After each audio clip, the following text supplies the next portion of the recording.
What is up, guys? It's Kevin back in with a quick new video. Now, I hadn't made a video in about a week and a half. I've just been busy. I had to do a engine swap on a Eclipse Spider. I've had some other things I've had to do, so just been busy. But now we're back, and let me show you what I got. I picked this car up for $100, $100. Now, the story behind the car is the people that I got it from. And if you know me, when I sell a car, I'm on Craigslist, I'm on Facebook 5 minutes after, and I'm trying to find the next car, and I get stressed out if there's nothing cheap. So the day after I sold the last car, I found this by luck on Craigslist. It had been posted for like 3 minutes, and it didn't have a phone number, so I emailed the people. They was like, yeah, you know, the car was running. We parked it because we changed one of the calibers, and that caliber wasn't good, and this, that, and other, and they was wanting $500 for it. And I got over there, I took a look at it. Let me show you what the car looks like. Now, this is a 2000 Honda Civic LX non-VTEC motor. As you can see, I waxed the car because it looked really dingy.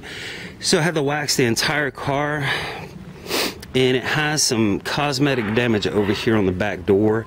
As you can see, it was backed into there. But this opens and closes, you know, get stuck sometimes, but it opens and closes and seals the way it should. The tires are basically like brand new. You know, it's the back bumper is black, but who cares? Who cares? The rest of the car is good.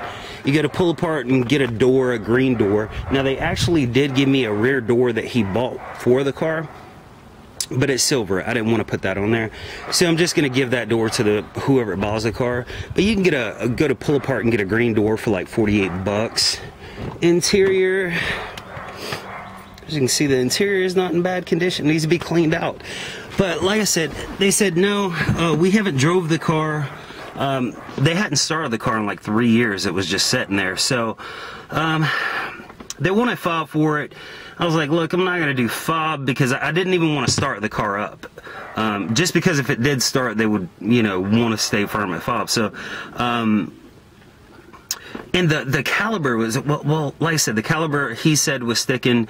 But what it was is when he changed the caliber bracket, he put a screw in there that wasn't the right screw, so it went through the caliber bracket too far, and it was actually scrubbing on the back of the disc.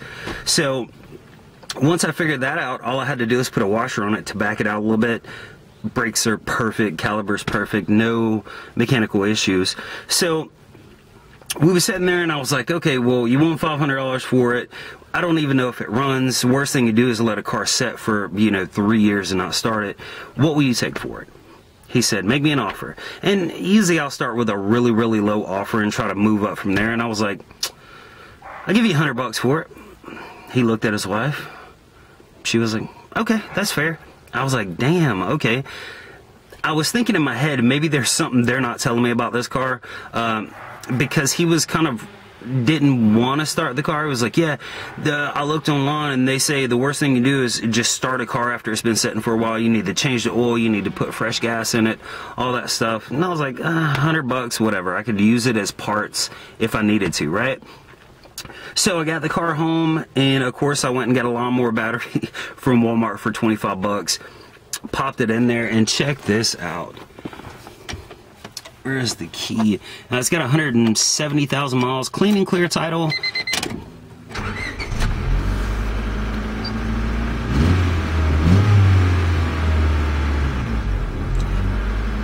The AC works perfect. The heat works perfect. There's no check engine lights, any kind of SRS lights or anything like that. Other than that, like I said, it needs to be cleaned out. You can see the seats are kind of dingy and all that.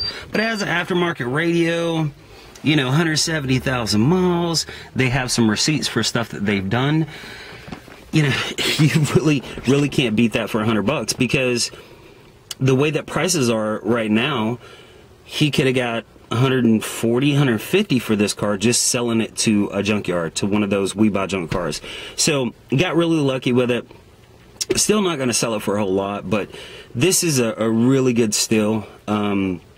When you're talking about finding stuff cheap. Yeah, that's pretty much it. That's what I've been doing. I've got a video that after I finish this video, I've had a few people ask me on Facebook, after I finish this video I'm gonna make another video, and that video is gonna be a video of the top 10 favorite cars that I've owned, and I'm going to try to post pictures of all my old cars. I must warn you, there is a lot of rice in there. So hopefully I can find the pictures to all the old cars. If not, I'll just put stock pictures. I'll tell a little story behind each one of them. But yeah, top 10 cars, my favorite cars that I've ever owned. And that's pretty much it, guys. Thanks for staying patient, and thanks for leaving comments. You have to ring that bell if you want to watch my videos and see my videos when they first come out. Hit subscribe, click on that bell, that's the notifications. They'll send you an email, or they'll alert you when I put a video up. Yeah, yeah, that's about it. I'll talk to you guys later.